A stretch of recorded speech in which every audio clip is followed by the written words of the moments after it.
Ginawa niyo siyang babae? Dahil lagi niya akong binubugbog. Lagi niya akong sinasaktan. Gusto ko siyang turuan ng leksyon. So kaya sinumpa niyo siya? 1 linggo siyang naging babae. Sa dami ng nasaktan ko dito, bawat isa dito, may dahilan para ipakulam ako eh. Pero sino? Kailangan kong isipin kung sino ang pinakamatinding nasaktan ko. Teka, saan niyo po natutunan gumawa ng sumpa? Humingi ako ng tulong. Kanino? Sa mangkukulam po ba? Hindi mangkukulam. Kundi isang... Hello? Hello? Hello? Hello? Naputol! Hello? Obvious ba naputol? Kung hindi naputol, di sana nag-uusap pa rin kami hanggang ngayon. Trish na yung tawag, kailangan ko makausap yun. Dali! Okay! Malate, ha? Split! Try mo mag-pink. Huh? Nagiging uliani na ba yung matandang yan? Nakakalimutan na ba niya na sintu-sintu yung Billy na yon? Tapos, yun ang gusto niyang gawing presidente ng kumpanya? Gaston, desperado lang ang matanda. Ang gusto niya, isang tunay na lobregat ang ilagay sa posisyon. Pero huwag ka mag-alala. Matatauhan din yun, lalo na pag nakita niya si Billy. At may bala ka talagang dalhin siya dito? Yun lang ang paraan para makita ni Aguirre na walang mangyayari sa plano niya. Ano pa ba ang gusto niyang makita? Nakalimutan na ba niya? Di ba siya nga ang nagpatapon dun sa taong yun sa probinsya? Dahil hindi niya matanggap na may lahing baluyang ang kanya. Tapos ngayon, papupuntahin niya pa rin dito. Dapat pala, dinispatcha na rin natin yung sintu-sintu na yan kasama ni Lalo. Gaston, kapatid mo din si Billy. Naanak siya sa isang lobregat. Na ako putok lang sa buho. Kaya hanggang ngayon, agapunas pa rin ang puwet nila. Kaya hindi ako papayag na maging sunod-sunuran sa isang sintu-sintu.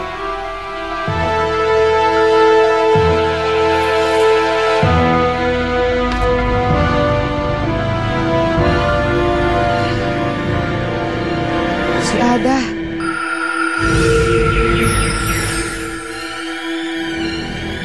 Pero bigla na lang siya naglaho sa ospital.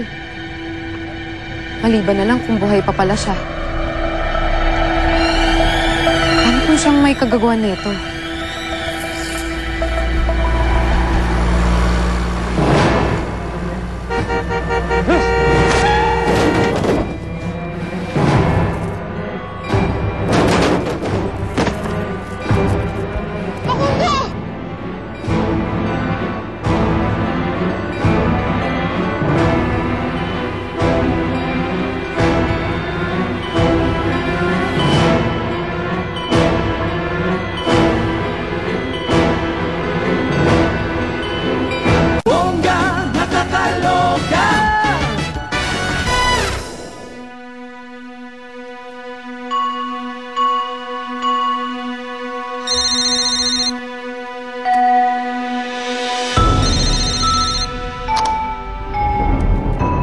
Lo, o pare, ba't ngayon ka lang tumawag?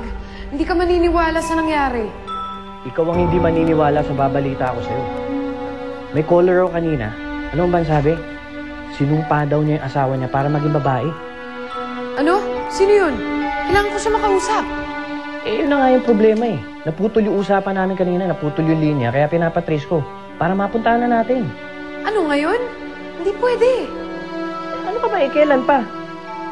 Teka nga, sandali ah. Bakit ba parang nag-i-enjoy kang maging babae? Nandito ako sa ospital. Nabangga si Facundo. Alam nga namang iwan ko siya dito. What?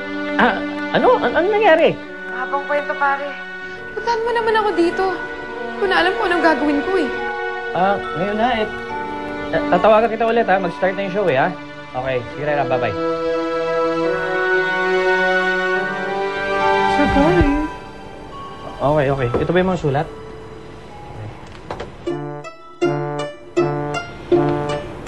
ka ba? Hindi ka uminom ng gamot.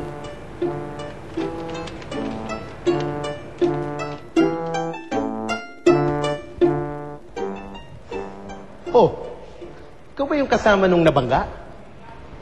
Oh, Doc, kamusta na siya? The injury itself is not that serious. Pero ang problema, maraming nawala sa kanyang dugo. And very rare ang blood type niya. AB negative. Mahirap tayo makahanap ng donor nito. Teka, AB negative. Blood type ko yun. Really? Eh, ba't di ka mag-donate? Nung lalaki pa ako, ayaw ko na lang kung ngayon. Anong ibig mong sabihin? Wala, ibig ko sabihin, i-test na lang natin para sigurado. Boyfriend mo ba yung nabangga? Eh kung ikaw kaya binabangga ko, ha? Masyadong mainit ang ulo mo, Iha. Nagtatanong lang. Alam mo, kunan mo na nga ako ng dugo para makaalis na ako. Pero bagay kayo, ha? Ano pang inaantay mo? Tara na!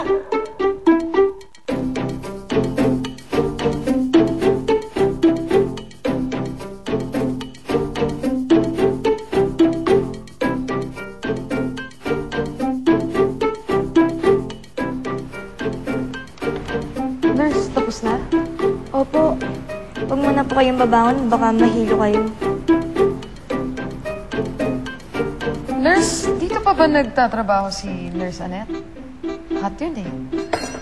Opo, kaya lang pang umaga siya eh.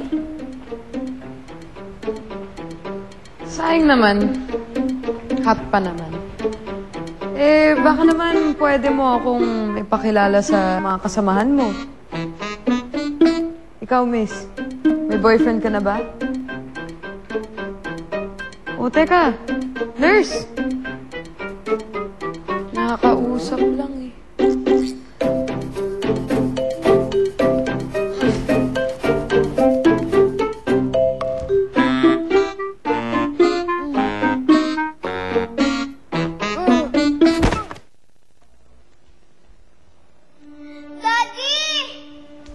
Facundo? Facundo? Diyos ko, ano ba nangyari sa'yo, ha? Kabang-kaba ako nung tumawag ang ospital, ha? Oh, tira mo, pati anak mo, alalang-alala sa'yo. Daddy, don't die! Daddy, don't die! Melissa, anak, Daddy is not dying. Okay? Ha? Gagong to. May anak na pala. Mommy?